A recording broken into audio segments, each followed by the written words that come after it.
Alicia Bailey stands frozen as champagne drips down her designer suit, the entire first-class cabin silent. The black man she just berated stares at her calmly, holding out his business card, Elijah Washington, CEO, Horizon Airlines. Behind him, flight attendants exchange knowing glances as realization dawns on her face. Before we dive into this shocking story, where are you watching from today? Hit that like button and subscribe to see more stories about unexpected encounters that change lives forever. Now let's find out how Alicia ended up in this humiliating situation, and what happens when assumptions clash with reality at 30,000 feet. Alicia Bailey considered herself one of the good ones. At 42, the white marketing executive prided herself on her progressive politics, her diverse friend group, mostly colleagues from work functions, and her general awareness of social issues. She donated annually to causes supporting underprivileged communities and had even attended a Black Lives Matter rally once, though she'd left early due to a dinner reservation. This Tuesday morning had been nothing short of disastrous. Her alarm failed to go off, leaving her just 90 minutes to make her flight from Atlanta to San Francisco. The quarterly marketing presentation she was scheduled to deliver to the board tomorrow contained revisions she'd finished at 3 in the morning, and her usual car service had cancelled last minute. Come on, Alicia muttered, tapping her manicured fingernails against the Uber's door handle as they sat in gridlocked traffic. The driver, a middle-aged black man who had introduced himself as Gerald, met her eyes in the rearview mirror. "We'll get you there, ma'am. Airport's just 2 miles ahead. I'm in first class. They won't wait for me if I'm late," she said, checking her watch again. "Can't you take a different route?" Gerald politely explained that all alternate routes were equally congested due to an earlier accident. Alicia sighed dramatically, making sure her displeasure was known.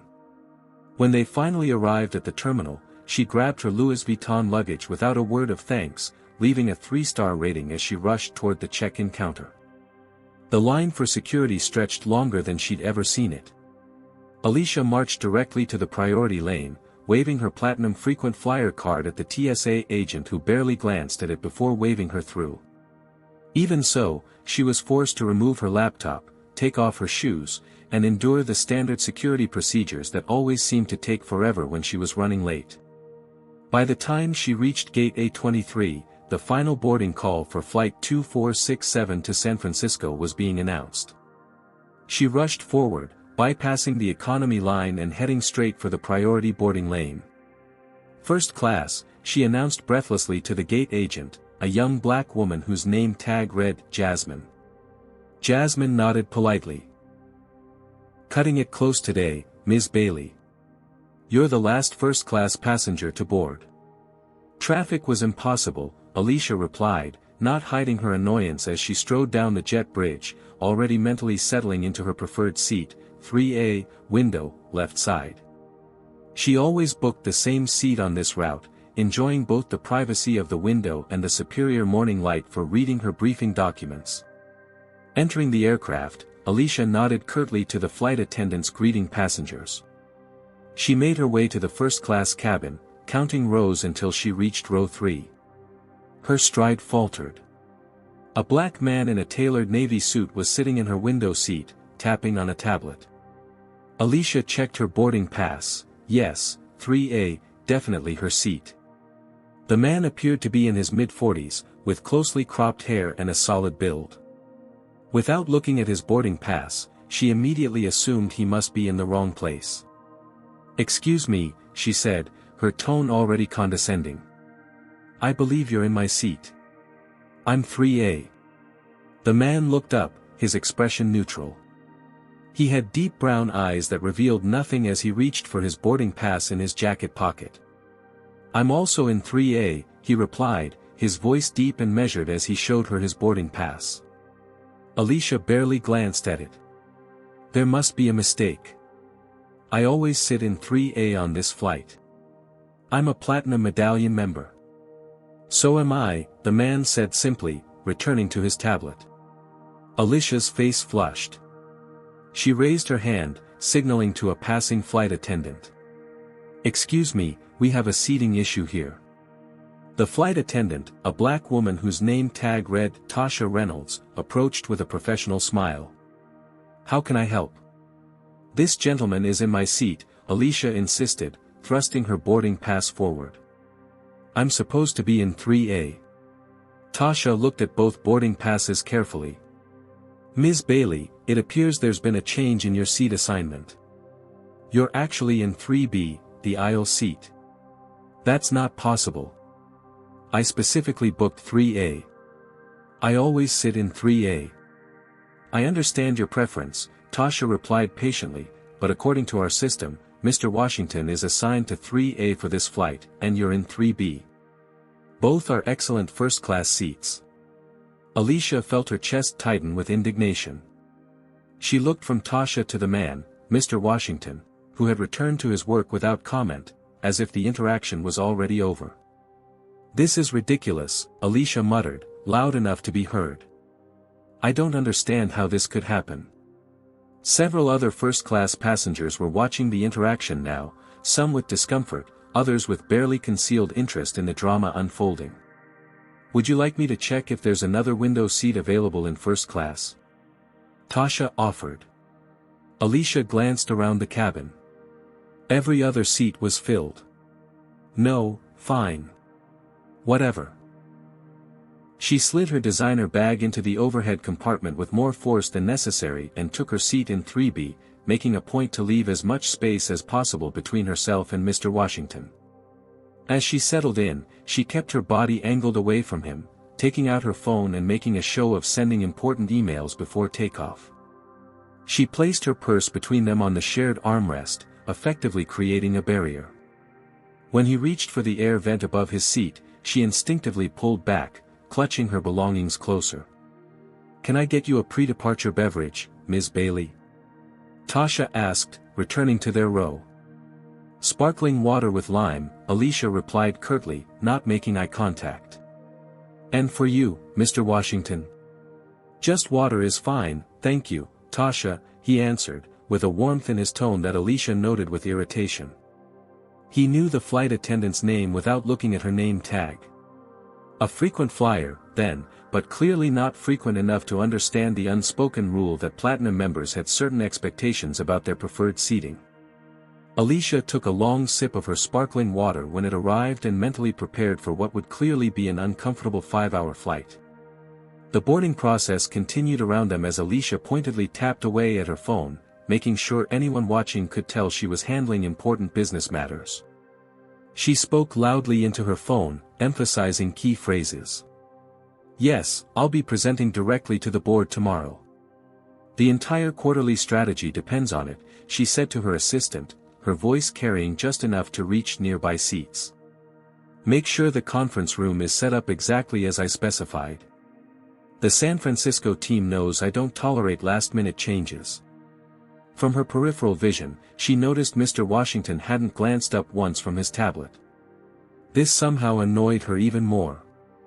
She ended her call just as a white male flight attendant approached their row. "Good morning, Mr. Washington," he said with a genuine smile. His name tag read, Devin Parker.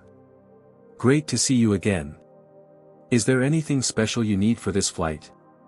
"I'm all set, Devin, thank you," Elijah replied, returning the smile. Devin nodded respectfully before turning to Alicia. "And for you, ma'am? Anything you need before takeoff?" "I'd like a blanket," Alicia said, watching the interaction with growing frustration. She'd been on this route at least 20 times in the past year, and not once had a flight attendant greeted her by name without checking her boarding pass first. As Devin moved away to fetch her blanket, Alicia shifted in her seat, trying to glimpse what was so important on Mr. Washington's tablet. She caught sight of what appeared to be complex spreadsheets and a document with Horizon Airlines letterhead, but the content wasn't clear from her angle. Probably some mid-level report, she decided. Perhaps he worked in operations or accounting. The cabin door closed, and the captain's voice came over the intercom. "Good morning, ladies and gentlemen. This is Captain Michael Reynolds speaking. On behalf of Horizon Airlines, I'd like to welcome you aboard Flight 2467 to San Francisco. Our flight time today will be approximately 5 hours and 10 minutes.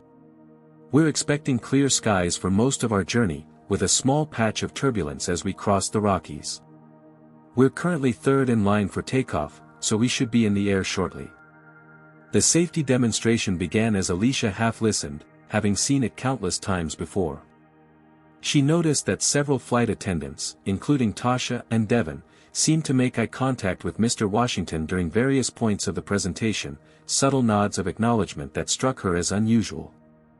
As the plane taxied toward the runway, Devon returned with Alicia's blanket and a fresh glass of water for Mr. Washington, who hadn't requested one. "Just wanted to make sure you're hydrated before takeoff, sir," Devon said. "I appreciate that, Devon," Elijah replied. Alicia wrapped the blanket around herself, watching this exchange with growing suspicion. She had a theory forming. The special treatment, the familiarity with the crew, the automatic deference. She'd seen it before with certain types of passengers. The plane accelerated down the runway and lifted into the air. Once they reached cruising altitude and the seatbelt sign dinged off, the first-class drink service began. Devon approached their row first. "Mr. Washington, your usual Talisker neat?" "Perfect, thank you," Elijah confirmed. "And for you, ma'am?" Devon turned to Alicia. "Champagne," she said, eyeing Mr. Washington's premium scotch. "So, are you an athlete or in entertainment?" she asked him directly as Devon moved away to prepare their drinks. Elijah looked up from his tablet, mild surprise registering on his face. "Neither," he replied simply. "Oh," Alicia said, undeterred. "I just noticed the crew seems to know you well. Most people don't get that kind of recognition unless they're, someone. I fly this route frequently," he offered, his tone neutral but not inviting further conversation. Devon returned with their drinks. Alicia noticed her champagne was served in a standard first-class flute, while Mr. Washington's scotch came in what appeared to be a crystal tumbler she'd never seen used on board before. "We have a selection of breakfast options this morning," Devon announced. "French toast with caramelized bananas, veggie frittata, or the protein plate with Greek yogurt and berries." "I'll have the protein plate," Alicia said. Devon nodded, then turned to Elijah. "Chef Marcus prepared something special for you, Mr. Washington. Will that be suitable?" "That sounds excellent. Please thank him for me," Elijah replied. Alicia took a long sip of her champagne, irritation building. Special meal preparations. Crystal glassware. She'd spent over $50,000 on Horizon flights last year alone and had never been offered anything beyond a standard first-class menu. "You must be a very frequent flyer," she pressed, unable to contain her curiosity and annoyance. "You could say that," he replied, returning to the document on his tablet. Alicia studied him more carefully now. His suit was bespoke, she could tell from the perfect fit.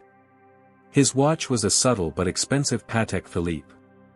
He wore no visible jewelry besides the watch and a simple wedding band. Nothing flashy or ostentatious that would mark him as newly wealthy. Old money, perhaps. Or corporate success. The mystery irritated her almost as much as losing her window seat. She took another drink of champagne and decided she would simply have to endure this flight. Opening her purse, she located her sleeping pill, deciding that unconsciousness was preferable to sitting in the wrong seat next to this inexplicably privileged man. She swallowed the pill with the last of her champagne and reclined her seat slightly, hoping to sleep through at least half the journey.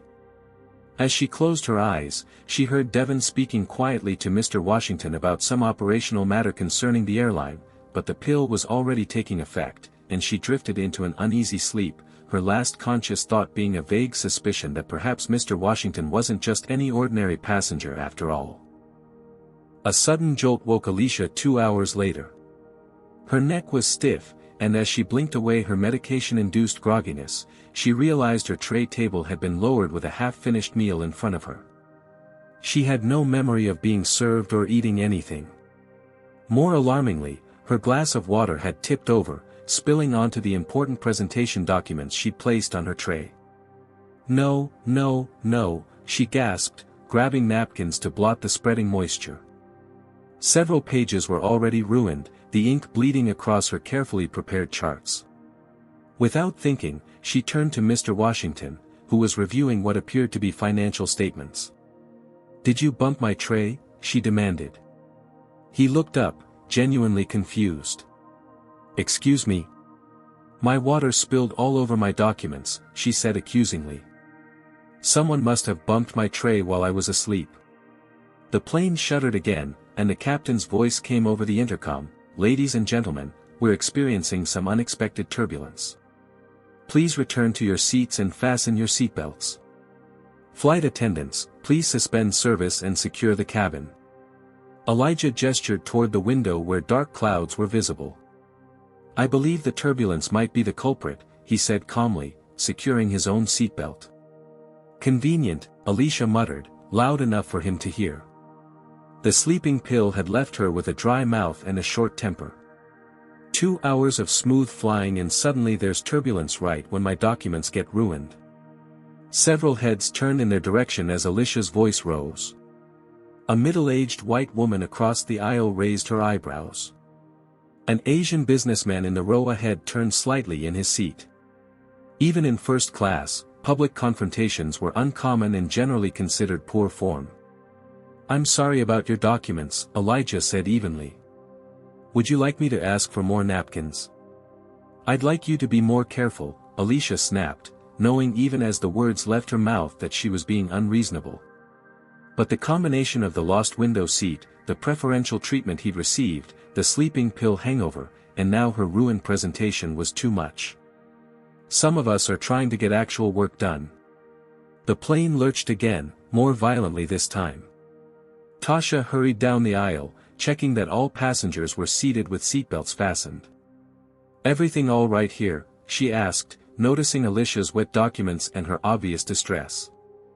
"My water spilled during the turbulence," Alicia said, her tone implying it was somehow the airline's fault. "My presentation for tomorrow is ruined." "I'm so sorry, Ms. Bailey." "Let me get you some more napkins and a fresh water," Tasha offered. "What I need is a working printer and fresh copies," Alicia replied. "This is unacceptable. These seats are too cramped. In all my years flying first class, I've never had this problem in my usual seat." Elijah shifted slightly in his seat but remained silent, his expression unreadable. "Ma'am, I apologize for the inconvenience," Tasha said professionally.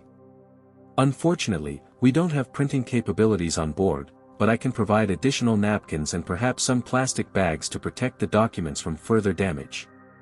"These people," Alicia muttered under her breath as Tasha moved away to fetch supplies. "No understanding of business needs or proper customer service."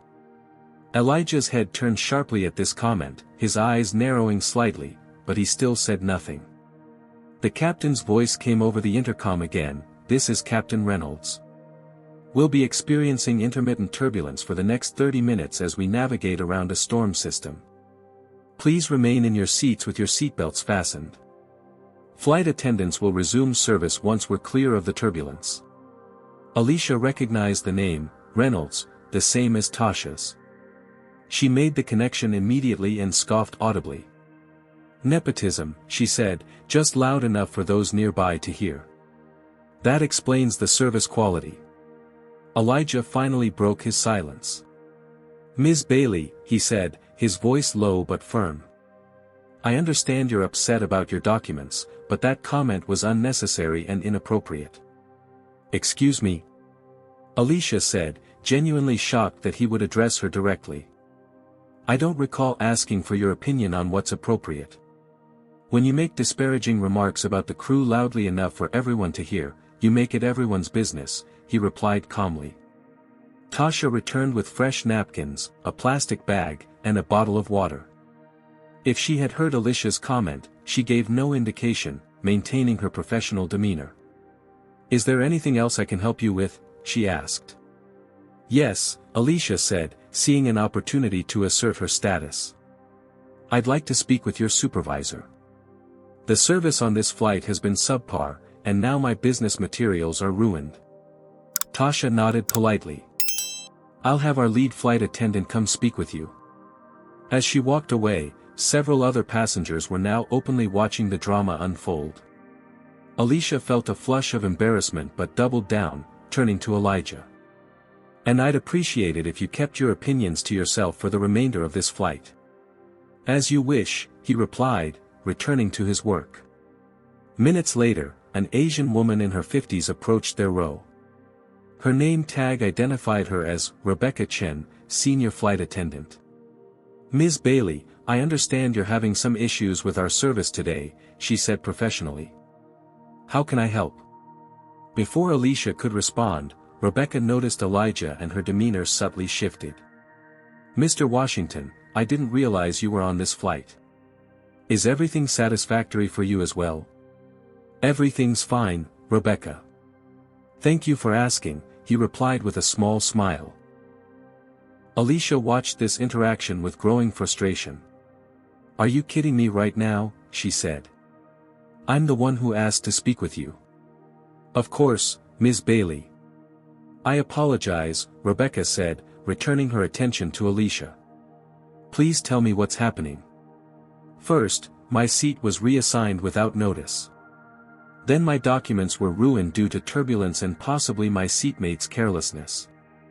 And throughout this flight, I've noticed a clear pattern of preferential treatment towards certain passengers, she said, with a pointed look at Elijah.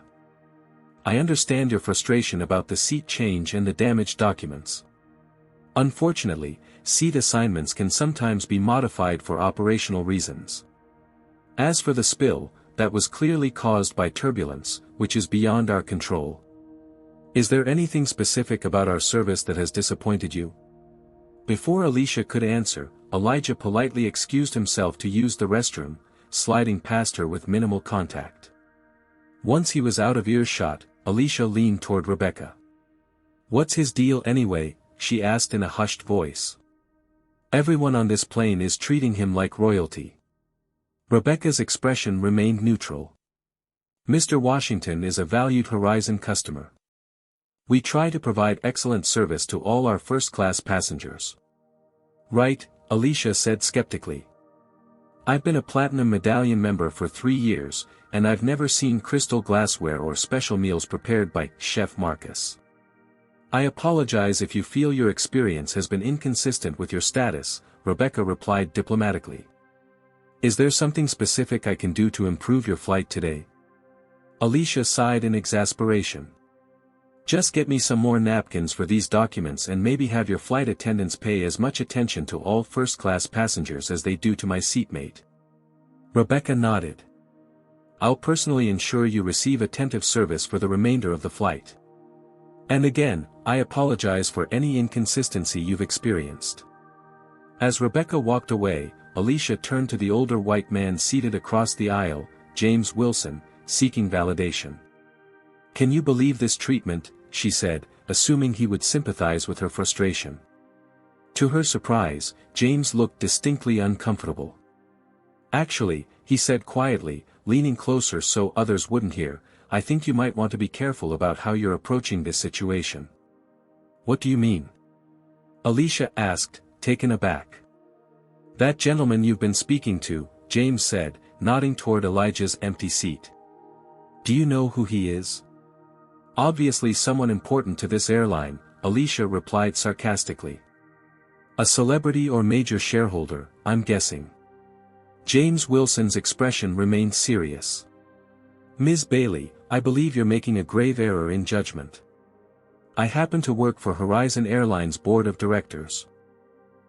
Alicia's eyes widened. Oh, she said, suddenly interested in cultivating this potential connection. I didn't realize.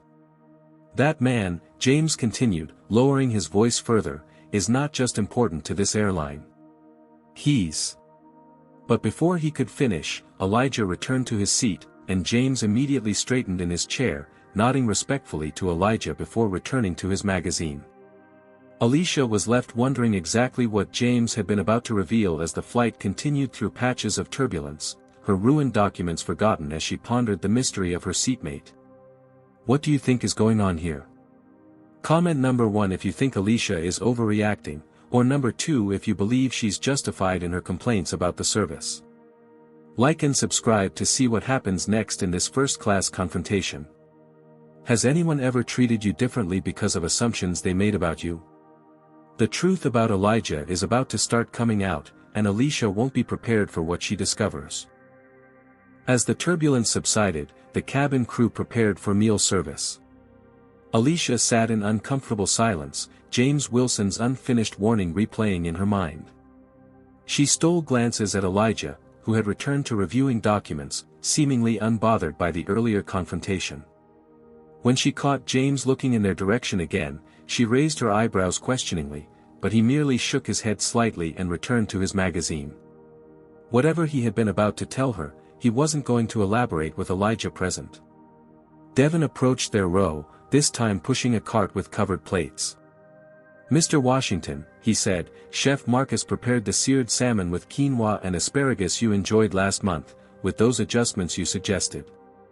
"That sounds perfect, Devon."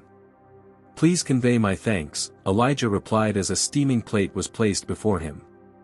The aroma was mouth-watering, and Alicia noticed it looked nothing like the standard first-class fare. "Ms. Bailey," Devon continued, "you pre-ordered the vegetarian pasta?" "Yes," Alicia confirmed, watching as he placed her meal on her tray. Immediately she noticed the pasta was overcooked, and there was cheese sprinkled on top despite her clear note requesting no dairy due to her lactose intolerance. "Excuse me," she said sharply. "I specifically requested no cheese. I'm lactose intolerant. It's in my passenger profile and was noted on my meal request." Devon looked genuinely apologetic. "I'm very sorry, Ms. Bailey. Let me take that back and see if we have any alternatives available." "This is exactly what I was talking about," Alicia said, loud enough for nearby passengers to hear. "Special custom meals for some passengers while others can't even get their basic dietary requirements met correctly." Several passengers glanced over, some with disapproval evident on their faces. An older black couple exchanged looks of recognition, as if they'd witnessed this type of behavior before. "Ms. Bailey," Elijah said quietly, "I'm sure they'll correct the mistake. There's no need to escalate the situation." "Of course you'd say that," Alicia snapped. "You got exactly what you wanted, prepared specially by Chef Marcus himself." Elijah put down his fork and turned to face her directly for the first time. "Is there a particular reason you seem to have an issue with me receiving good service?" The directness of his question caught Alicia off guard. "I have an issue with inconsistent service," she replied defensively. "I spend thousands of dollars on this airline annually, and I've never once had a special meal prepared, been greeted by name without checking my boarding pass, or been served drinks in crystal glassware." Devon returned at that moment with a tablet in hand. "Ms. Bailey, I wanted to sincerely apologize for the meal mix-up. We do have a dairy-free pasta option available, but it will take about 15 minutes to prepare. In the meantime, I thought you might be interested in this." He handed her the tablet, open to what appeared to be a web page. "This might help explain some of the service differences you've noticed." Alicia took the tablet and looked at the screen. It displayed Horizon Airlines' executive web page. There, prominently featured at the top of the leadership team, was a professional photo of Elijah Washington with the title, Founder and Chief Executive Officer. Her mouth fell open as she stared at the image, then at Elijah in person, then back at the tablet. The biography listed his credentials: MBA from Harvard, former consultant at McKinsey, founder of Washington Capital Partners, which had acquired the struggling Horizon Airlines 7 years ago and transformed it into one of the most successful regional carriers in the country. I don't understand," Alicia stammered, her face flushing with embarrassment. "You're the CEO of Horizon Airlines?" "Founder and CEO, yes," Elijah confirmed calmly. "But why are you flying commercial? Don't you have a private jet or something?" The question tumbled out before she could stop herself. "I fly our commercial routes regularly," he explained. "It helps me understand the customer experience firsthand and identify areas for improvement. Alicia handed the tablet back to Devon, her mind racing. She had spent the past 3 hours antagonizing the CEO of the airline she was currently flying on, the airline she frequently used for all her business travel. The implications were just beginning to sink in. "I had no idea," she said, attempting damage control. "I apologize if I seemed frustrated earlier." "Apology accepted," Elijah said simply, returning to his meal. Devon left with a promise to return soon with her corrected meal. Alicia sat in mortified silence, processing this revelation. She glanced around the cabin and realized many of the other passengers were watching her with expressions ranging from amusement to second-hand embarrassment. Had they all known who he was except her? Attempting to salvage the situation, Alicia tried a different approach. "So, Mr. Washington, have you been with Horizon long?" she asked, her tone suddenly friendly and conversational. "Since the beginning," he replied. "I founded it 7 years ago." "That's impressive," she said with forced enthusiasm. "I actually live in Oakwood Heights now. It's such a lovely area." Something flickered in Elijah's expression. "Oakwood Heights? That's where I grew up, actually." "Really?" Alicia said, genuinely surprised. Oakwood Heights had been a predominantly black neighborhood that had undergone significant gentrification in recent years. Property values had tripled as wealthy white professionals moved in, renovating historic homes and opening trendy businesses. Alicia had purchased her Victorian townhouse there 2 years ago and was active in the neighborhood association that pushed for improvements to the area. "My parents still live there," Elijah continued. "They've owned their house on Maple Street for 40 years. Alicia felt a twinge of discomfort as she recalled conversations with friends about improving the neighborhood and bringing civilization to what they had called a developing area. She had even complained at association meetings about some of the longtime residents' resistance to the changes being implemented. "It's changed a lot recently," she offered cautiously. "Yes, it has," Elijah agreed, his tone neutral but his eyes watching her carefully. Before the conversation could continue, the plane lurched violently. Overhead compartments burst open, and oxygen masks dropped from the ceiling panels.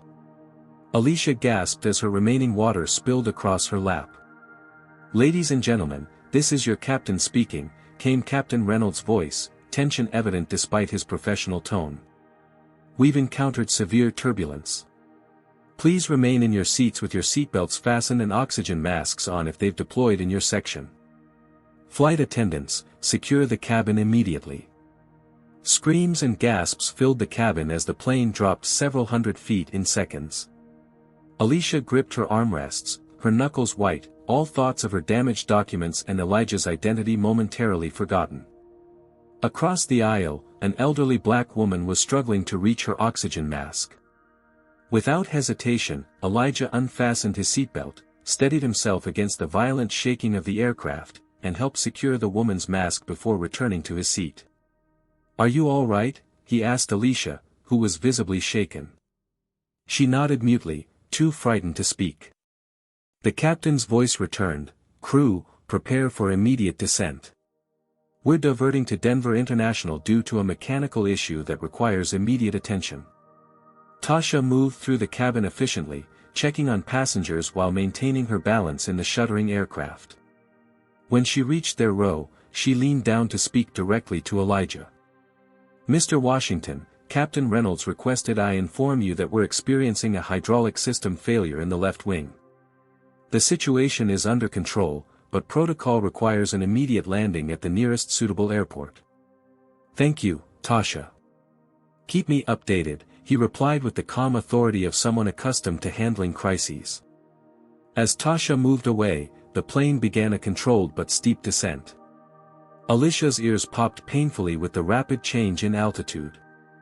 Emergency lights illuminated the aisles, and flight attendants demonstrated brace positions.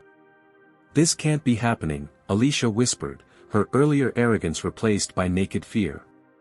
"It's going to be all right," Elijah assured her. "Our pilots are excellently trained for these situations, and Denver has one of the best emergency response teams in the country." A phone rang at the front of the first-class cabin. Devon answered it, then made his way to Elijah. "Mr. Washington, ground operations in Denver is on the line. They're asking for your instructions regarding passenger accommodations and alternative flight arrangements. Tell them to prepare the executive conference room for a briefing upon landing, and have the entire Denver ground team ready for my arrival. I want all passengers taken care of immediately, with priority rebooking and accommodations as needed." "Yes, sir." They also mentioned that the maintenance team is standing by and that the Phoenix backup aircraft is being prepared in case we need to deploy it. As Devon returned to relay these instructions, Alicia stared at Elijah with new understanding. This wasn't just any CEO making a routine flight inspection. The level of operational control he maintained, the immediate deference from all staff, the way critical decisions awaited his input, it all pointed to something more significant than she had initially realized. "You don't just run this airline, do you?" she asked quietly as the plane continued its emergency descent. "You own it. Completely." Elijah met her gaze steadily. "Yes, Ms. Bailey. I own Horizon Airlines. Every plane, every route, every seat, including the one you're sitting in right now." The aircraft touched down hard on the Denver runway, emergency vehicles with flashing lights lining their path, and Alicia Bailey finally understood the magnitude of her misjudgment. The landing was rough but controlled, the pilot bringing the massive aircraft to a halt with practiced precision. Emergency vehicles surrounded them immediately, their flashing lights casting red and blue patterns through the windows. The cabin erupted in nervous applause and sighs of relief. "Ladies and gentlemen," Captain Reynolds announced, "we have safely landed at Denver International Airport. Please remain seated until we reach the gate. Emergency personnel are inspecting the aircraft as a precautionary measure, but there is no immediate danger." Alicia's heart was still racing. She turned to Elijah, who was already on his phone, speaking in a low, authoritative voice. "Yes, I want full mechanical diagnostics immediately. Passenger safety is our absolute priority. Have hotels secured within a 10-mile radius. First class and business passengers at the Ritz-Carlton downtown, economy at the Westin or equivalent. I want transportation arranged for everyone, not just vouchers." As he continued giving directives, Alicia watched him with new eyes. His composure during the emergency, the immediate response from the ground team, the way he prioritized passenger needs even before the plane had reached the gate, it was leadership in action, not the entitlement she had initially perceived. When he ended his call, she seized the opportunity to repair some of the damage she'd caused. "That was impressive," she said, her tone deliberately warm. "The way you handled everything. You must have been in situations like this before." Elijah slipped his phone into his jacket pocket. "Unfortunately, yes. Mechanical issues are rare, but they happen. The key is having protocols in place that prioritize safety while minimizing disruption." "Well, I'm grateful for your expertise," Alicia continued, laying the charm on thick. "I can see why everyone on this flight defers to your judgment." A slight smile played at the corner of Elijah's mouth, but it didn't reach his eyes. "Ms. Bailey, I appreciate the sentiment, but this sudden change in your demeanor is unnecessary." "I don't know what you mean," she said, feigning confusion. "An hour ago, you were accusing me of receiving preferential treatment and disrupting your flight. Now that you know my position, you're attempting to ingratiate yourself. Neither approach is necessary." Alicia flushed with embarrassment but persisted. "I just think we got off on the wrong foot. I'd like to start over. I'm actually very interested in aviation and business leadership. Perhaps we could continue our conversation once we're off the plane. I'd love to hear more about your journey." Before Elijah could respond, the aircraft began moving again, slowly approaching the gate. Captain Reynolds made another announcement: "We've been cleared to proceed to the gate. Once there, we'll deplane in an orderly fashion. Horizon representatives will be waiting to assist with your connecting flights and accommodations." As they taxied forward, Alicia tried another angle. I noticed you mentioned growing up in Oakwood Heights. That's such a coincidence since I live there now. Which part did you say your parents were in?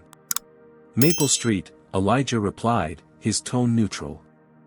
They've lived in the same house since before I was born. Oh, that's the historic district now. Those beautiful old Victorians. I'm just a few blocks away on Elmwood. It's become such a vibrant community recently. Elijah's expression remained unreadable.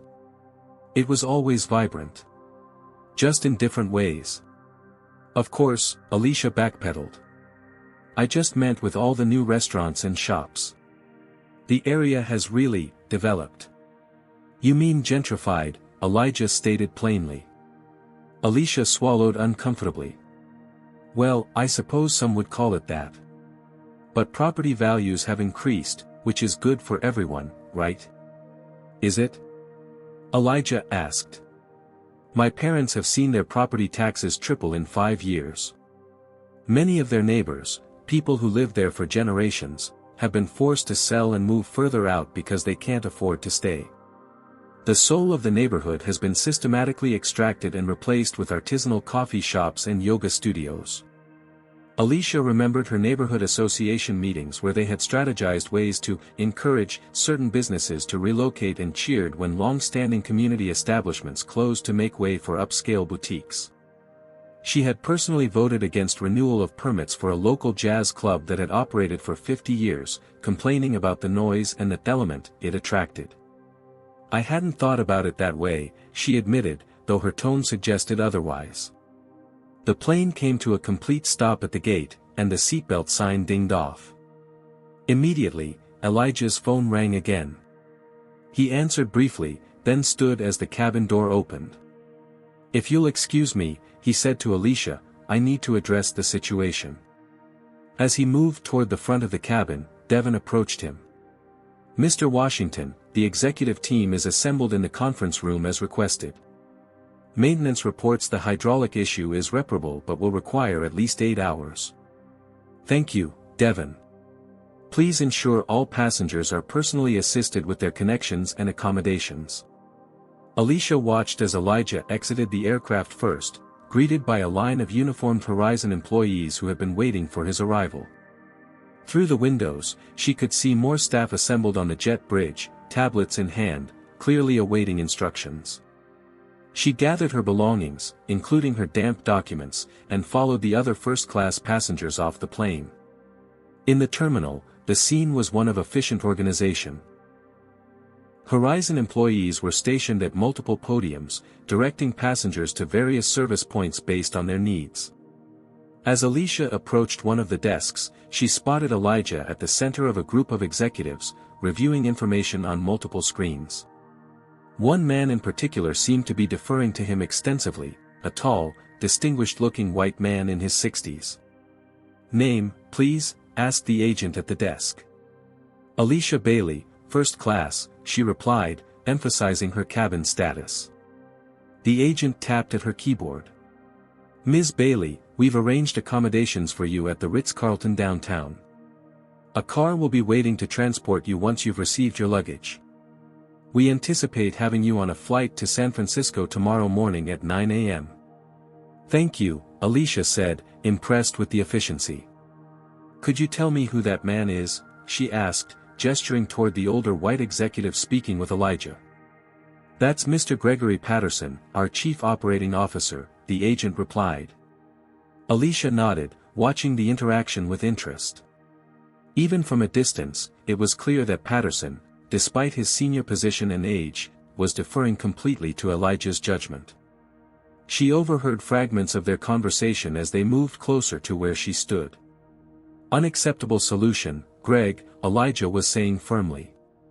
Putting economy passengers on standby for tomorrow's flights while guaranteeing seats only for premium classes.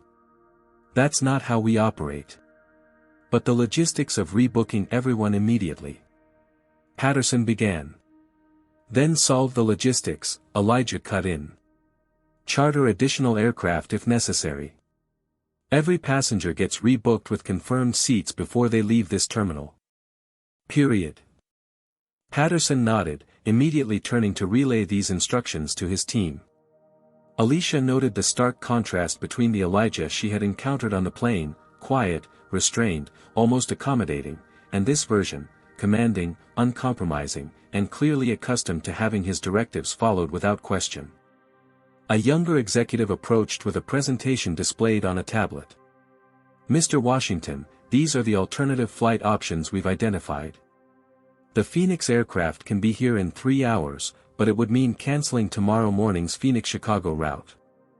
Elijah studied the data briefly before shaking his head. "Unacceptable. We don't solve one disruption by creating another. What about the maintenance backup in Salt Lake?" The presentations continued, with Elijah quickly assessing options and making decisions that balanced operational constraints with passenger needs. Alicia couldn't help but be impressed by his command of details and the respect he clearly commanded from everyone around him. As passengers began moving toward the baggage claim area, Alicia lingered, hoping for another chance to speak with Elijah. Her opportunity came when he stepped away from his team to take a phone call. She approached him as he ended the call. "Mr. Washington," she began, "I just wanted to thank you for ensuring we're all taken care of so efficiently." Elijah nodded politely. "It's our responsibility, Ms. Bailey." "I was wondering if I could speak with you privately for a moment," she asked. After a brief hesitation, he gestured toward a quiet corner of the terminal. "I have a few minutes." Once they were relatively alone, Alicia adopted her most contrite expression. "I want to sincerely apologize for my behavior on the flight. I had no idea who you were, and I was stressed about my presentation tomorrow." "Ms. Bailey," Elijah said evenly, "I want to be clear about something. The issue wasn't that you didn't recognize me as the CEO. The issue was how quickly you made assumptions and how you treated those you perceived as beneath you." Alicia blinked, taken aback by his directness. "I don't think I treated anyone as beneath me. You referred to our flight attendant as, these people, who don't understand etiquette. You made derogatory comments about Captain Reynolds and Tasha, implying nepotism rather than earned positions. You questioned why I would receive any special treatment, suggesting I must be an athlete or entertainer because those were the only ways you could imagine a black man in first class receiving recognition." Alicia felt her face burning with shame as he calmly recounted her behavior. "I've been flying commercial my entire life," Elijah continued. "Before I owned this airline, I was a baggage handler here at Denver International, working my way through community college." "You were a baggage handler?" Alicia couldn't hide her surprise. "For 3 years. Then customer service for 2 more. I worked operations while getting my business degree at night. After business school, I founded a small regional cargo airline that eventually became Horizon when we expanded to passenger service." His story stunned her.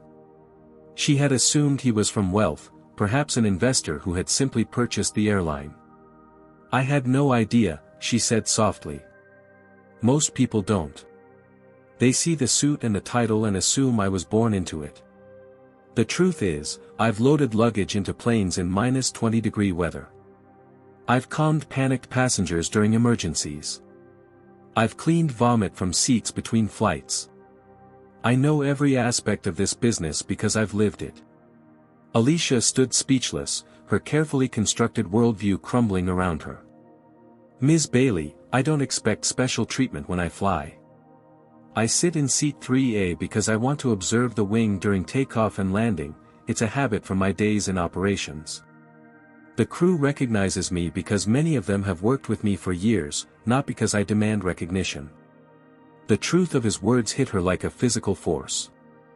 All her assumptions about his entitlement, about the preferential treatment, about his background, had been completely wrong. She began, but found she had no adequate response. At that moment, a security officer approached them. "Mr. Washington, is everything all right here?" he asked, eyeing Alicia with suspicion. Elijah smiled reassuringly. "Everything's fine, Officer Reynolds. Ms. Bailey and I were just having a discussion about perspective." Officer Reynolds nodded and stepped back but remained nearby. "Did you call security on me?" Alicia asked incredulously. "No," Elijah replied. "But your behavior on the flight was reported by several passengers. Standard protocol when a passenger is disruptive." "I wasn't disruptive," she protested. "I was just expressing concerns about service." "Ms. Bailey, you raised your voice multiple times, made racially charged comments, and created an uncomfortable environment for those around you. By any definition, that's disruptive." Seeing that Officer Reynolds was still watching, Alicia lowered her voice. "Are you going to have me removed?" Elijah considered her for a moment. "No. I believe in second chances, Ms. Bailey. Everyone has bad days and makes poor judgments. What matters is how we learn from them."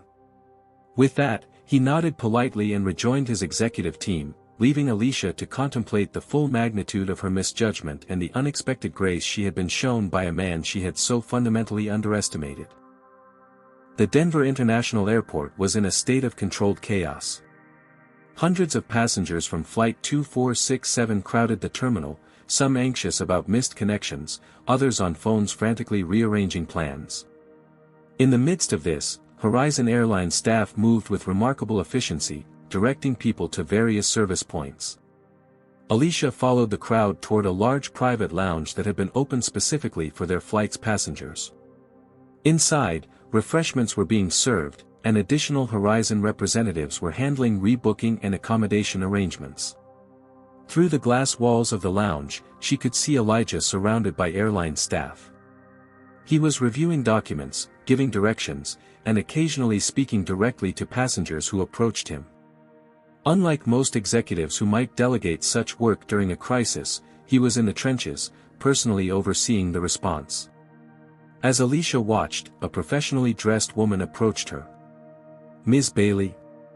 I'm Jennifer Morris, Customer Experience Director for Horizon.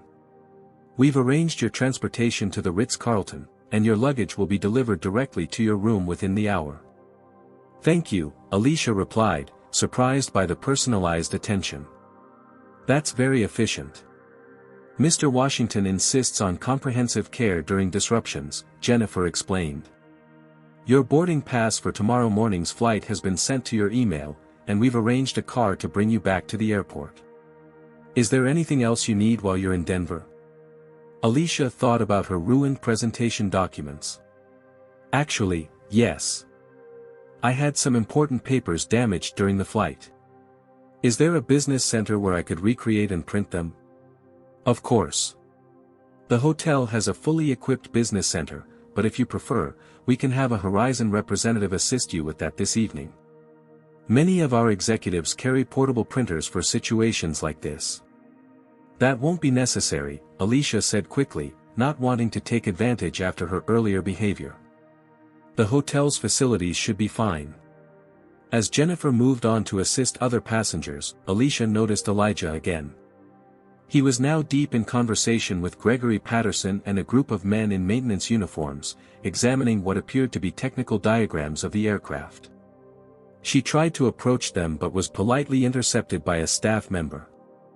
"I'm sorry, ma'am, but Mr. Washington is in an emergency operations meeting right now. Is there something I can help you with?" "No, I just..."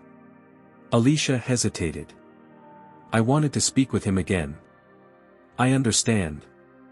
Mr. Washington will be addressing all passengers shortly with updates." Reluctantly, Alicia retreated to a seating area where other first-class passengers had gathered. She recognized James Wilson, the board member who had tried to warn her about Elijah's identity. He nodded at her but didn't invite conversation, his earlier friendliness replaced with professional distance. An announcement came over the lounge speakers: "Ladies and gentlemen, we apologize for the disruption to your travel plans today. Mr. Elijah Washington, CEO of Horizon Airlines, will be addressing all passengers regarding our next steps. Please gather in the central area of the lounge." The crowd shifted, forming a semicircle around a small platform where Elijah now stood. Despite the crisis, he appeared composed and in command. "Good afternoon," he began, his deep voice carrying without a microphone. First, I want to thank you all for your calm and cooperation during our emergency landing. As you know, we experienced a hydraulic system failure that, while not catastrophic, required immediate attention for safety reasons. He proceeded to explain the technical issue in accessible terms, neither oversimplifying nor using excessive jargon. It was clear he understood the mechanics intimately. Our maintenance team estimates repairs will take approximately 8 hours, which means we cannot continue our journey on this aircraft today. However, we have implemented our passenger care protocol, which means each of you will receive confirmed rebooking on tomorrow's flights, hotel accommodations appropriate to your ticket class, meal vouchers, and transportation. A murmur of appreciation ran through the crowd. Most airlines would have issued vouchers and left passengers to fend for themselves, or at best, put premium passengers in hotels while economy class waited standby for future flights. Additionally, Elijah continued, I've arranged for a special chartered flight for those with urgent business in San Francisco. It will depart at 7 p.m. this evening and can accommodate 50 passengers. Priority will be given based on demonstrated urgent need, not ticket class. This announcement sparked immediate conversation. Alicia's ears perked up, her board presentation was certainly urgent business. For those continuing tomorrow, we will have designated check-in counters to expedite your boarding. All of your baggage will be delivered to your hotels within the hour, and returned to the airport tomorrow morning. As Elijah finished his address and stepped down from the platform, he was immediately surrounded by passengers with questions. Alicia attempted to join the group but found herself blocked by the sheer number of people. Instead, she approached Jennifer Morris again. Excuse me, I have an important board presentation tomorrow morning in San Francisco. How do I request a seat on the charter flight? Jennifer checked her tablet. Ms. Bailey, let me see what we can do. What time is your presentation? 10 a.m., Alicia replied. It's a quarterly marketing strategy presentation to our board of directors. Absolutely critical. Jennifer nodded. I'll add you to the priority list. Mr. Patterson is reviewing all requests personally. You'll be notified within the hour if you're confirmed for the charter. Alicia thanked her and retreated to a quieter corner of the lounge. As she waited, she observed the operation unfolding around her. Horizon staff moved with practiced precision, addressing individual passenger needs while maintaining the overall flow of the evacuation process. It was impressive, clearly the result of well-designed protocols and thorough training. An hour later, passengers began receiving notifications about the charter flight. Alicia checked her phone eagerly but found no message. Concerned, she approached the service desk. Excuse me, I haven't received confirmation for the charter flight yet. My name is Alicia Bailey. The agent checked her system. I'm sorry, Ms. Bailey, but your request wasn't approved for the charter. You've been confirmed on tomorrow morning's 9 a.m. flight, which will have you in San Francisco by 11:30 a.m. Pacific time. But my presentation is at 10 a.m., Alicia protested. I explained this to Jennifer Morris. This is completely unacceptable. Let me see if Mr. Patterson can speak with you, the agent offered, sensing Alicia's rising frustration. Minutes later, Gregory Patterson approached her. In person, he was tall and distinguished-looking, with silver hair and wire-rimmed glasses. Ms. Bailey, I understand you have concerns about your rebooking, he said professionally. Yes, I specifically requested the charter flight because I have a critical board presentation tomorrow morning at 10 a.m. Instead, I've been booked on a flight that won't arrive until after my presentation is supposed to start. Patterson consulted his tablet. I see your request here. Unfortunately, the charter flight priority was determined based on several factors. We had passengers with medical appointments, family emergencies, and time-sensitive legal obligations. Your presentation, while important, wasn't categorized as an urgent priority. Not urgent. This is a quarterly board presentation that could determine the direction of our entire marketing strategy for the next fiscal year. I understand, Patterson replied calmly. However, we had limited seats and had to make difficult decisions. We've arranged for you to have access to video conferencing facilities at the hotel if you'd like to conduct your presentation remotely. This is ridiculous, Alicia said, her voice rising. I'm a Platinum Medallion member, and I paid for first class. Surely that counts for something. Ms. Bailey, Patterson said, his tone cooling slightly. Mr. Washington was very clear that charter priority would be based on urgency of need, not ticket class or status. Those were his explicit instructions. Then I want to speak with him directly, Alicia demanded. Patterson hesitated. Mr. Washington is currently in a meeting with maintenance regarding the repair schedule. I'm authorized to make all passenger arrangements in his absence. I insist on speaking with him, Alicia pressed. This is my career we're talking about. Is there a problem here? Came a familiar voice. Elijah had approached without Alicia noticing. Mr. Washington, she said immediately, there's been a mistake with my rebooking. I explained to your staff that I have a critical board presentation tomorrow morning at 10 a.m. in San Francisco, but I've been placed on a flight that won't arrive until after it starts. Elijah turned to Patterson. Greg? We assessed all charter requests according to the criteria you established, Patterson explained. Ms. Bailey's presentation didn't meet the urgency threshold compared to medical appointments and family emergencies. Elijah nodded. That sounds appropriate. But my presentation is for our board of directors, Alicia insisted. Our entire quarterly strategy depends on it. Ms. Bailey, Elijah said calmly, I understand your presentation is important to you and your company. However, we had a passenger who needs to reach his wife's side for emergency surgery, another who has a critical medical treatment scheduled, and several with legal obligations that cannot be postponed. We made the fairest allocations possible with limited resources. I'm willing to pay extra, Alicia offered, her desperation growing. Whatever the cost difference is. This isn't about money, Elijah replied. It's about prioritizing human needs in a crisis situation. Video conferencing is a perfectly viable alternative for a business presentation. Alicia felt her frustration building. I don't understand why my platinum status counts for nothing in this situation. I've been loyal to Horizon for years. And we value that loyalty, Elijah assured her. That's why you've been provided with excellent accommodations, guaranteed rebooking, and transportation. But in emergency situations, human needs take precedence over status. Before Alicia could respond, a young executive approached Elijah with an urgent expression. Mr. Washington, we need you for a moment. There's a situation with the charter aircraft inspection. Excuse me, Elijah said to Alicia before stepping away with the executive. Left standing with Patterson, Alicia tried another angle. Mr. Patterson, surely there's something you can do. My company is one of Horizon's biggest corporate accounts. Patterson's expression changed subtly. Ms. Bailey, what company did you say you work for? Bailey Marketing Group, she replied, slightly embellishing the name of her employer to sound more impressive. We're a premier marketing firm with clients across multiple industries. Patterson tapped something into his tablet, then looked up with an unreadable expression. Bailey Marketing Group.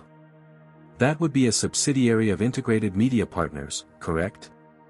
Yes, Alicia confirmed, surprised by his knowledge. Interesting, Patterson said. Did you know that Horizon Airlines is actually the majority stakeholder in Integrated Media Partners? Alicia felt as if the floor had dropped from beneath her.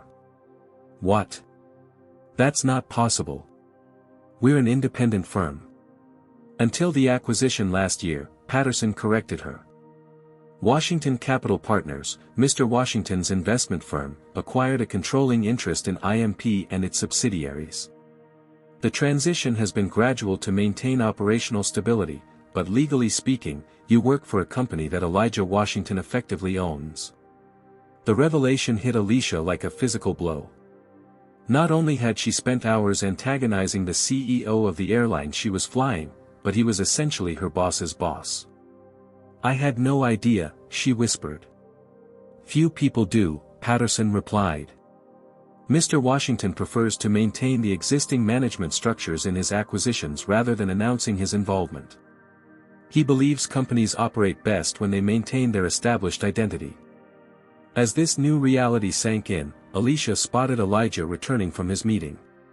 He was heading toward the exit with a group of executives, apparently leaving the lounge. "I need to speak with him again," Alicia said urgently.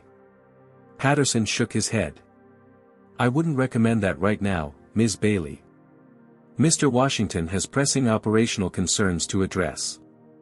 I suggest you take the hotel shuttle that's waiting outside and prepare for your flight tomorrow.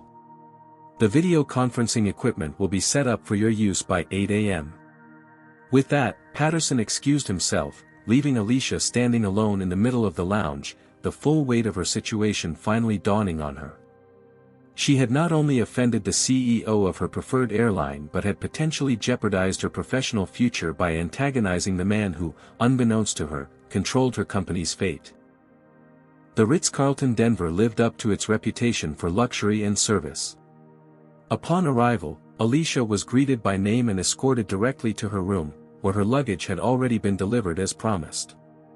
On the desk, she found a package containing vouchers for meals, transportation, and a note confirming her rebooking on tomorrow's 9 a.m. flight. Despite these comforts, Alicia couldn't shake the anxiety that had settled over her. The revelations of the day kept replaying in her mind. Elijah Washington wasn't just the CEO of Horizon Airlines, but also the majority owner of her company's parent corporation. She had spent hours antagonizing a man who could, with a single word, end her career. After a quick shower, she headed to the hotel's restaurant, hoping a good meal might calm her nerves. As she entered the elegantly appointed dining room, she stopped short. Seated at a corner table, reviewing documents while eating alone, was Elijah Washington. For a moment, she considered retreating, but he looked up and their eyes met. After a brief hesitation, he nodded in acknowledgement. Taking a deep breath, Alicia approached his table. "Mr. Washington," she began, "I hope I'm not interrupting your dinner." "Ms. Bailey," he replied evenly. "Not at all. I was just reviewing the maintenance reports." An uncomfortable silence followed. Alicia shifted her weight from one foot to the other. "I wanted to apologize again for my behavior today. It was completely inappropriate." Elijah gestured to the chair across from him. "Would you like to join me? I think we could both use a straightforward conversation." Surprised by the invitation, Alicia sat down. A server immediately appeared to take her order, and she requested a glass of wine, desperately needing something to calm her nerves. "Mr. Washington," she began once the server had departed, "I just learned from Mr. Patterson that Horizon is the majority stakeholder in my company's parent corporation. I had no idea." "The acquisition was completed 9 months ago," Elijah confirmed. "We've maintained the existing management structure to ensure continuity." "If I had known." "Would it have changed how you treated me on the flight?" he interrupted, his gaze direct but not unkind. Alicia opened her mouth to deny it, then closed it again. The truth was uncomfortable. "Probably," she admitted finally. "But that's part of the problem, isn't it?" Elijah nodded slightly, acknowledging her moment of self-awareness. "Ms. Bailey, I've been in business long enough to recognize when someone is offering an apology because they've been caught, not because they're genuinely sorry." Her wine arrived, and Alicia took a larger sip than she intended. "That's fair," she said. "But I am genuinely sorry now. Not just because of who you are or what it might mean for my career, but because I've had time to reflect on my behavior." "Tell me about this reflection," Elijah said, pushing his plate aside to give her his full attention. Alicia took another sip of wine. "When I first sat down next to you on the plane, I made immediate assumptions. I saw a black man in my preferred seat, and I automatically assumed you were in the wrong place. And when you discovered I wasn't, I was annoyed. I couldn't understand why you were receiving what I perceived as special treatment. I assumed it must be because you were famous in some way, an athlete or entertainer, because those were the only explanations that made sense to me for why a black man would be treated with such deference. Elijah's expression remained neutral. Go on. When I discovered you were the CEO, I was shocked. That didn't fit my mental model at all. And then when Mr. Patterson told me you started as a baggage handler and worked your way up, that challenged my assumptions even further. What assumptions were those? Elijah asked, though his tone suggested he already knew the answer. Alicia hesitated, uncomfortable with articulating her biases. That successful executives, especially in industries like aviation, came from certain backgrounds. Ivy League schools, family connections, inherited wealth. Not from loading baggage in sub-zero temperatures. No, she admitted. Not from there. Elijah nodded slowly. Ms. Bailey, I encounter situations like today's flight regularly.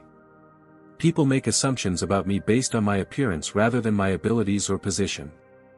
It happens in first-class cabins, in boardrooms, even in my own neighborhood.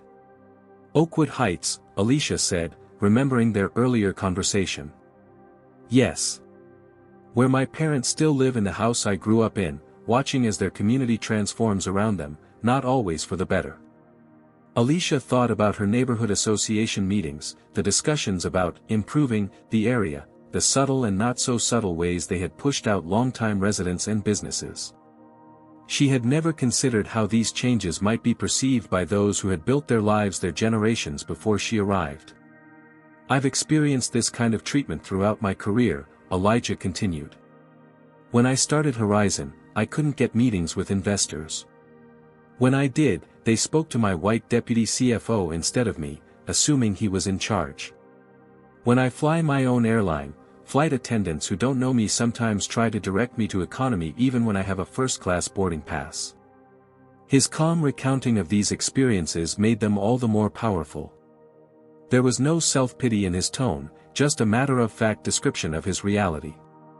I don't know what to say, Alicia admitted. You don't need to say anything.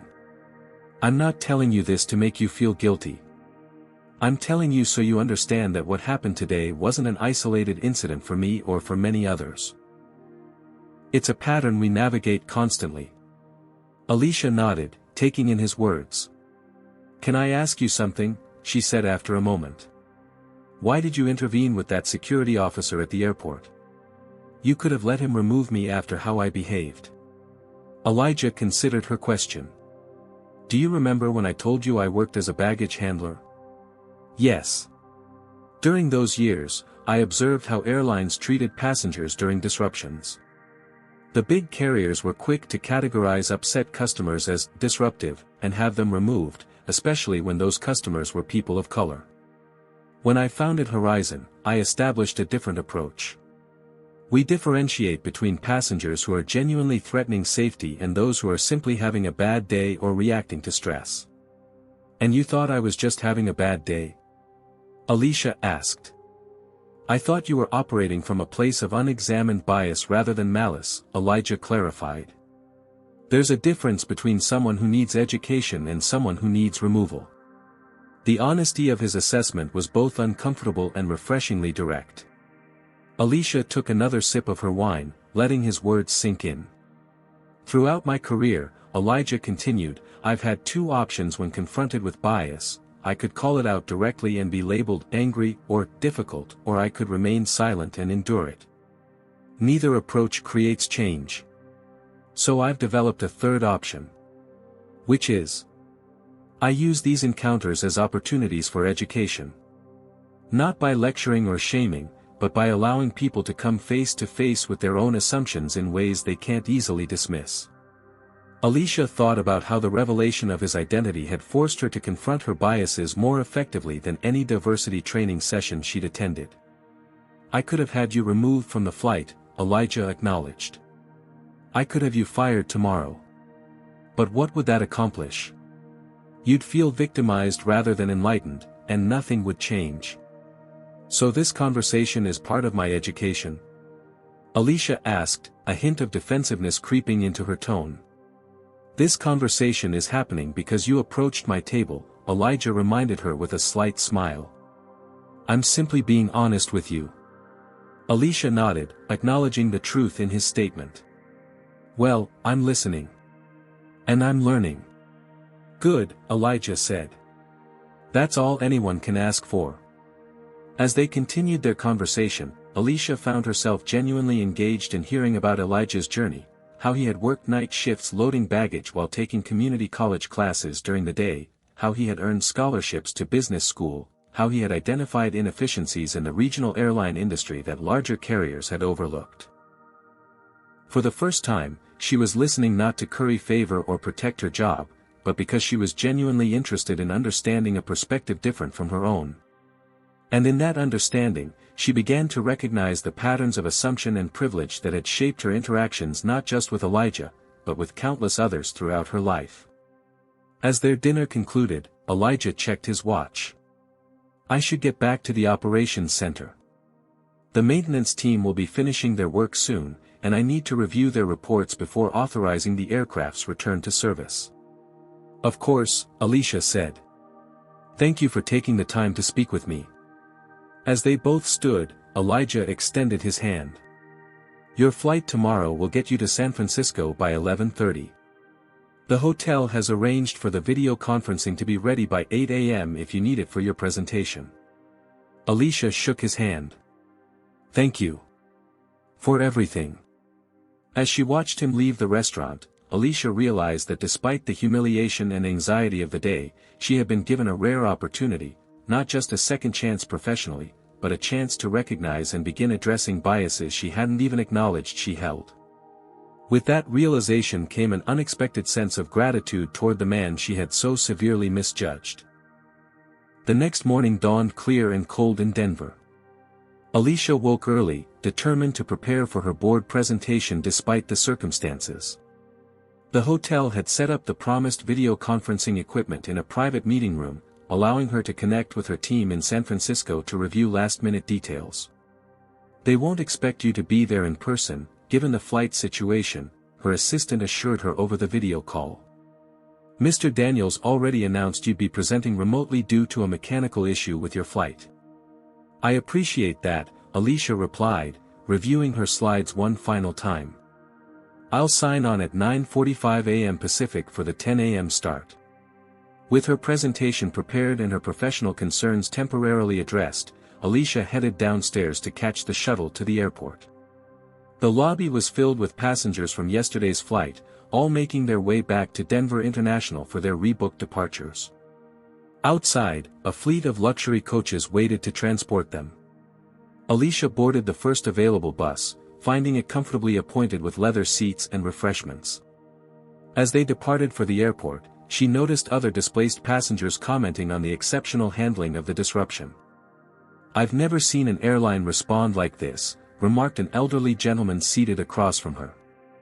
Usually they give you a voucher and leave you to figure it out yourself. Horizon has always been different, replied his companion. That's why we fly with them whenever possible.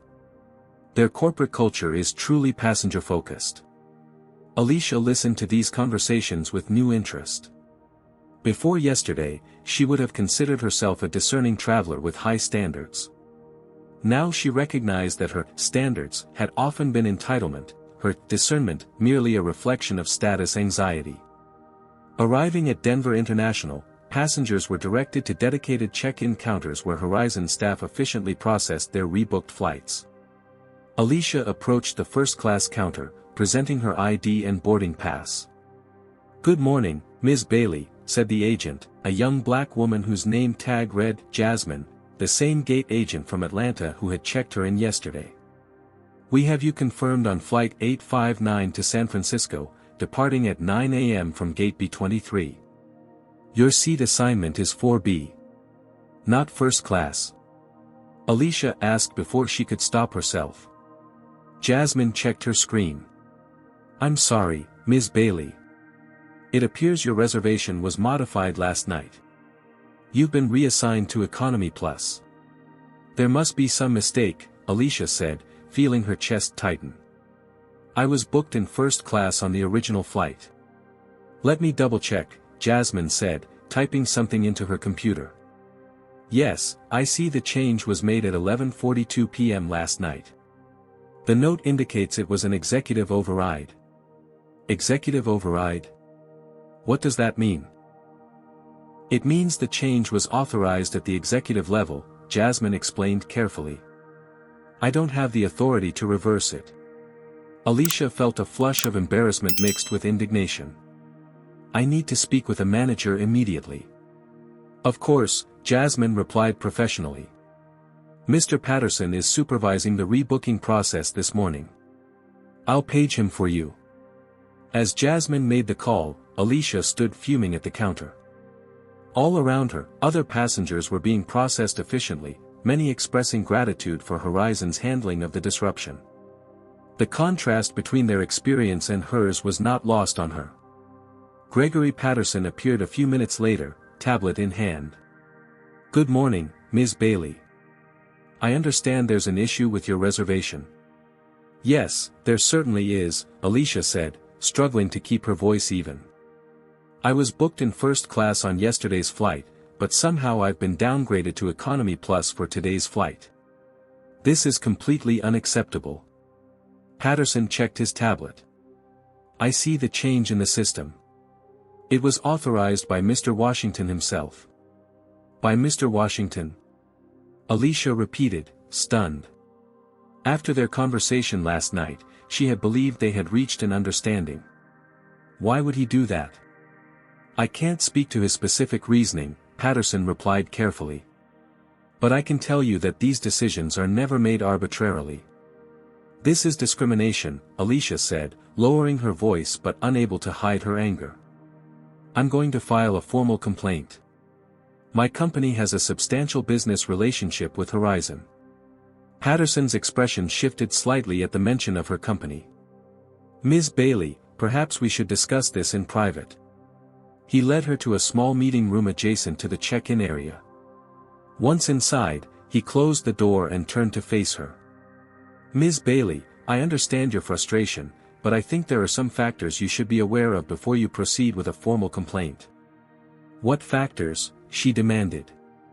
As I mentioned yesterday, Horizon, or more specifically, Washington Capital Partners, is the majority stakeholder in Integrated Media Partners, your parent company. Yes, I'm aware of that now, Alicia said impatiently. What you may not be aware of is that the board meeting you're presenting at today isn't just about quarterly marketing strategies. Patterson paused, seeming to choose his words carefully. The board is meeting to discuss a complete acquisition of Bailey Marketing Group by Horizon's parent company.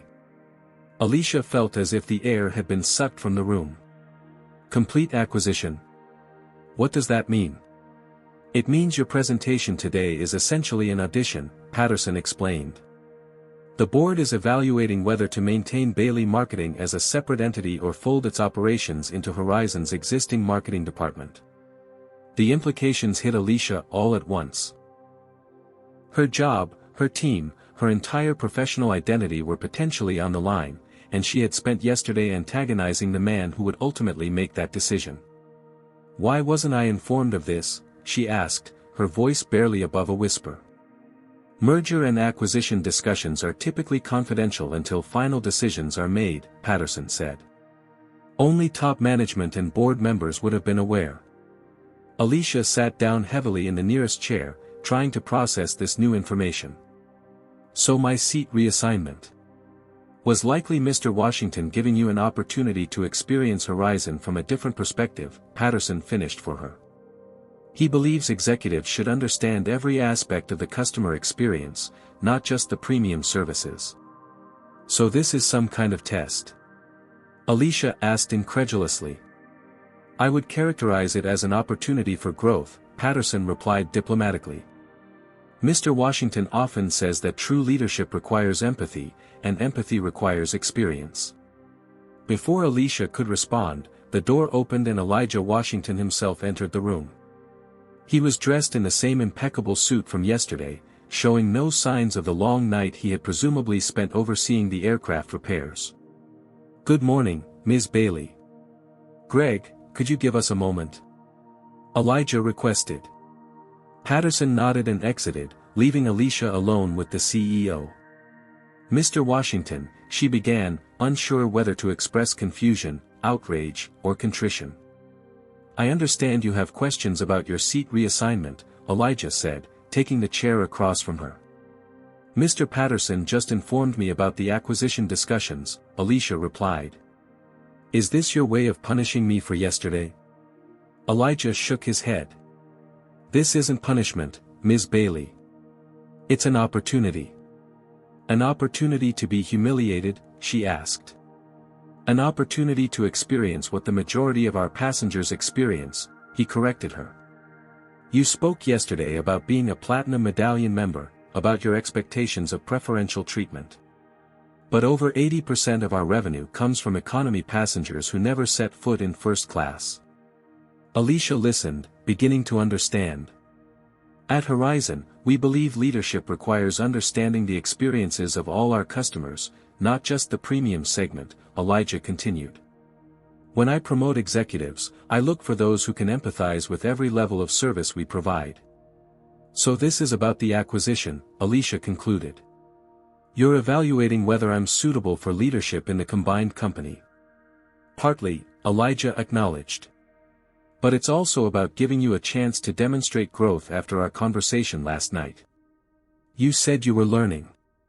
This is a practical application of that learning. Alicia considered his words carefully. Her initial instinct was to protest, to demand her first-class seat as a matter of principle. But she recognized that this reaction would only confirm Elijah's assessment of her character. I have a choice for you, Elijah said. You can take the Economy Plus seat, experience our service from that perspective, and use it as an opportunity to broaden your understanding. Or I can have Jasmine issue you a full refund, and you can book a flight on another carrier. The choice was clear when framed that way. A refund would mean missing her presentation entirely, effectively surrendering any chance of maintaining her position after the acquisition. I'll take the Economy Plus seat, Alicia said finally. Elijah nodded, a hint of approval in his expression. I think that's a wise choice. He stood to leave, then paused. One more thing, Ms. Bailey. The board meeting today isn't just about marketing strategies or even the acquisition. It's about the kind of company we want to build going forward, one that values all customers equally, regardless of the price of their ticket or the color of their skin.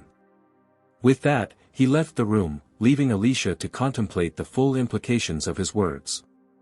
As she made her way to the gate, boarding pass in hand, Alicia found herself observing the airport through new eyes.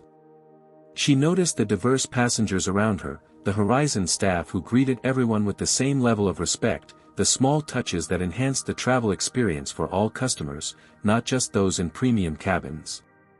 By the time she boarded the aircraft and found her Economy Plus seat, Alicia had begun to understand what Elijah Washington had been trying to show her. It wasn't just about airline seats or corporate acquisitions. It was about recognizing the humanity in everyone, regardless of status or appearance. As the plane took off toward San Francisco, Alicia opened her laptop and began revising her presentation. The marketing strategy she had prepared suddenly seemed shallow and status-focused. If she was going to have any chance of surviving the acquisition, she needed to demonstrate that she understood Horizon's values, values she was only now beginning to truly comprehend. 6 months later, the expansive ballroom of the Horizon Airlines headquarters in Atlanta was transformed for the company's annual holiday celebration. Twinkling lights hung from the ceiling, creating a starry effect above the hundreds of employees gathered to celebrate another successful year.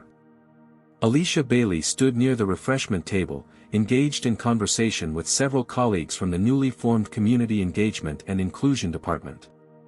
Her position was different now, no longer the high-powered marketing executive she had been, but something she had come to value more. The response to the Neighborhood Business Initiative has been incredible, said Tasha Reynolds, who had transferred from flight operations to join Alicia's team. 10 local shops in Oakwood Heights have received support, and we've helped prevent 3 long-standing businesses from closing. That's what this work is all about, Alicia replied, genuine enthusiasm in her voice. Ensuring that progress doesn't come at the expense of community. The journey to this moment had been challenging. After her flight to San Francisco 6 months ago, Alicia had indeed presented to the board, not just the marketing strategy she had prepared, but a revised approach that incorporated what she had learned from her experience with Elijah Washington. She had spoken candidly about her awakening, proposing a new marketing direction that would focus on community integration rather than status-based exclusivity. To her surprise, the board had been receptive, particularly when Elijah himself had voiced support for her ideas. The acquisition had proceeded, but instead of being terminated or sidelined, Alicia had been offered a new role, leading a department focused on community engagement and inclusion initiatives for the combined company. Her first project had been in Oakwood Heights, working with longtime residents and business owners to ensure they benefited from the neighborhood's changing dynamics rather than being displaced by them. The initiative had involved everything from rent stabilization programs for local businesses to community-led development planning. "Remember that soul food restaurant on Maple Street?" asked Devin Parker, who had also joined her team after years as a flight attendant. "The owner told me yesterday that their business has increased 30% since we featured them in the employee dining program." "Mrs. Washington's cooking deserves to be celebrated," Alicia replied with a smile, referring to Elijah's mother, whose restaurant had been a neighborhood institution for decades. The irony wasn't lost on her. 6 months ago, she had been campaigning to have the restaurant's business license restricted due to parking concerns. Now, she was one of its most vocal advocates. A hush fell over the room as Elijah Washington took the small stage at the front of the ballroom.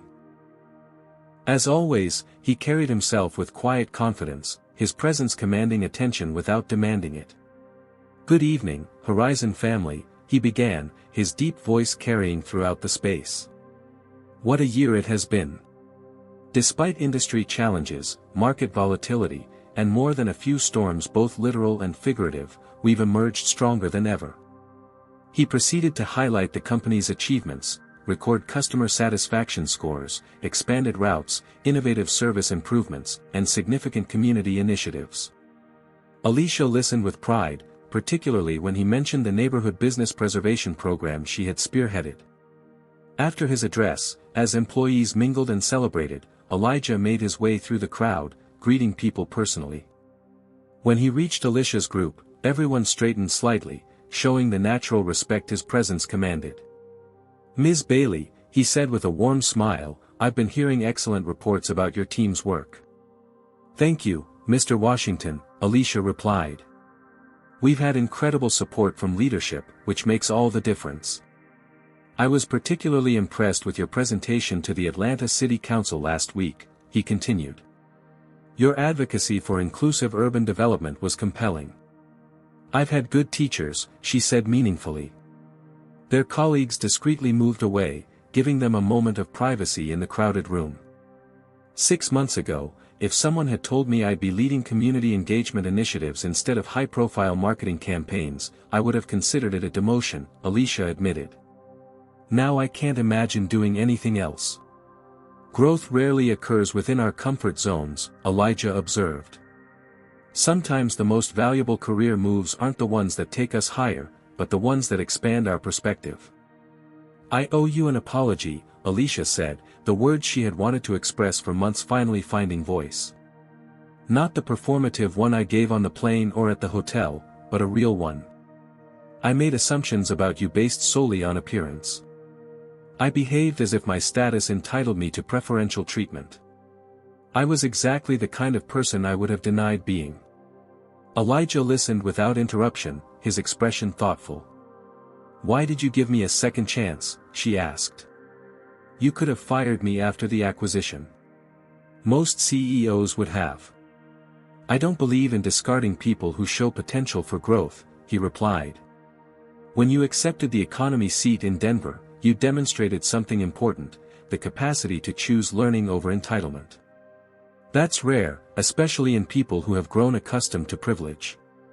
"Still, it was a risk," Alicia pointed out.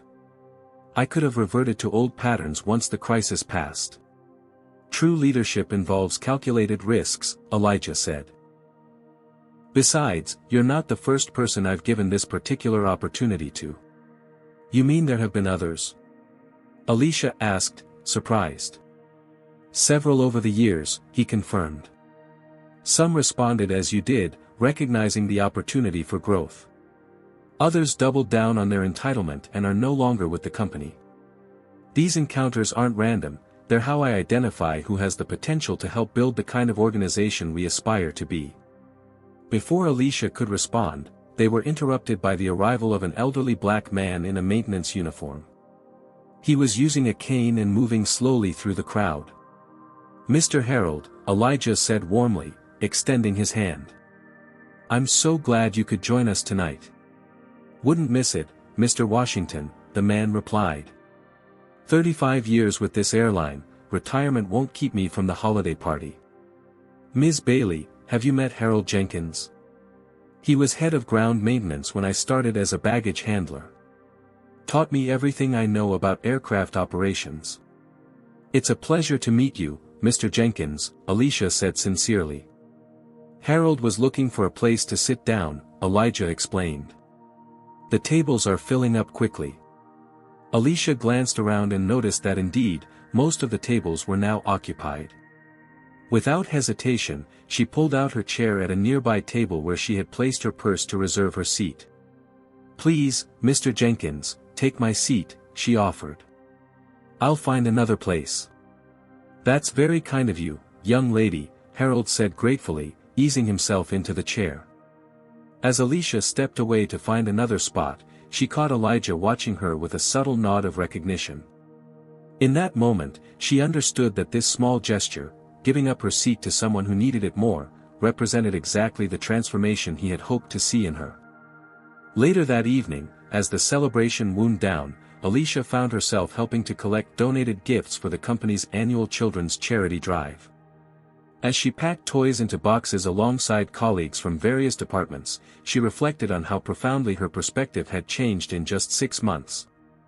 The woman who had boarded Flight 2467 that day in Atlanta, entitled, "Status Conscious, Quick to Judge," seemed like a stranger to her now. The journey hadn't been easy. There had been moments of humbling self-recognition, uncomfortable conversations, and the pain that inevitably accompanies genuine growth. But as she looked around at her new colleagues, diverse in background, position, and perspective, yet united in purpose, Alicia knew she had found something more valuable than the corner office or first-class seat she had once prized so highly. She had found authentic connection, meaningful work, and the opportunity to create positive change, not despite giving up her previous status, but because of it. As she left the building that night, Alicia passed Elijah in the lobby. No words were necessary, just a simple nod of mutual respect between two people who understood that true transformation begins not with external circumstances, but with the willingness to see beyond one's own limited perspective. This story reminds us that biases often operate beneath our conscious awareness until confronted directly. Alicia's journey from entitlement to enlightenment demonstrates how deeply ingrained prejudice can be, even in those who consider themselves progressive. The airplane became a microcosm of society where status, race, and power intersected in revealing ways. True growth begins with uncomfortable self-reflection. When Elijah could have exercised his power to punish Alicia, he instead chose education, recognizing that sustainable change comes through understanding, not humiliation. His approach shows that addressing discrimination requires both accountability and opportunity for growth. The story also highlights how environments can reinforce or challenge our biases. The airline's hierarchy initially validated Alicia's sense of entitlement, but Elijah's leadership created a space where different perspectives could be valued equally. Perhaps most importantly, the narrative reminds us that transformation is possible but rarely convenient. Alicia's journey required her to relinquish privilege and status, a painful process that ultimately led to more meaningful connections and purpose. Real change demands more than intellectual acknowledgement, it requires action and sacrifice. What biases might be operating in your own life, waiting to be challenged? Have you ever experienced a moment of clarity that changed your perspective on privilege or discrimination? Share your story in the comments below. If this resonated with you, please like, subscribe, and share to help others reflect on their own blind spots. Remember, growth happens at the edge of discomfort, and sometimes the most profound lessons come from our most humbling experiences. Thank you for watching, and may we all have the courage to face our biases with honesty and humility.